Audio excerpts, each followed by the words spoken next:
হওয়াই তো ভাই যা শক্ত মাটি রে। তো এই জায়গাতে বলে সোনা মাইনিং করা হইতো, কিন্তু এটা কিন্তু সত্যি ঘটনা। এই যে কেজিএফ কোলার গোল্ডে মানে সত্যি এটা আমি দেখতাম মাটিটা মানে কি আছে জিনিস। এখানে ভিতরে দেখতে হবে অনেক মানে মেশিন আছে, পুরাতন যেটা মেশিন, পুরাতন মেশিন এখানে আছে। মানে সত্যি এখানে গোল্ড মাইনিং হয়েছিল, আপনারা এখানে দেখতে পারবা। এটা ক্যামেরা দিয়ে দেখতে পাবে কিলা পুরাতন মানে মেশিন দেখতে পারবে, পার্টস। ঠিক আছে, আর এখান থেকে দেখতে হবে একটু এখানে দেখ, চল।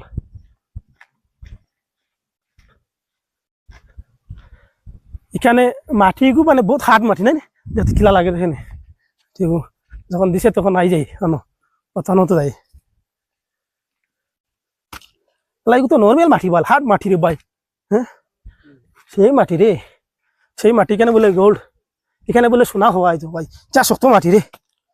তো এই জায়গাতে বলে সোনা মাইনিং করা হইতো, কিন্তু এটা কিন্তু সত্যি ঘটনা। এই যে কেজিএফ কোলার গোল্ডে মানে সত্যি এখানে সোনা পাওয়া যাইতো আগে। আপনারা মাটি দেখতে হয়, ভিতরে আমি দেখাইতে পারতাম না, ভিতরে কিন্তু যা বড় মানে যেটা কেজিএফ ফিল্মে যেখানে দেখছো এখানে কিন্তু সত্যি ঘটনা, ভিতরে ওরকম মাইনিং করা আছে এরকম। তো চলো ঠিক আছে, তো এখন যাই গিয়া। আর যতটুকু আছে দেখাইছি ভিডিও বেশি বেশি শেয়ার করবা। আর যারা কেজিএফ লোকেশনটা দেখছো কেমন লাগছে আপনারা কমেন্টের মাধ্যমে জানাইবা। আর একটু আমরা সিকিউরিটি এলাও করছে তার কারণে আমরা দেখাইতে পারছি, তো ভিতরে দেখাইতে পারছি না। তো ভালো থাকুন, সুস্থ থাকুন, জয় হিন্দ, জয় ভারত।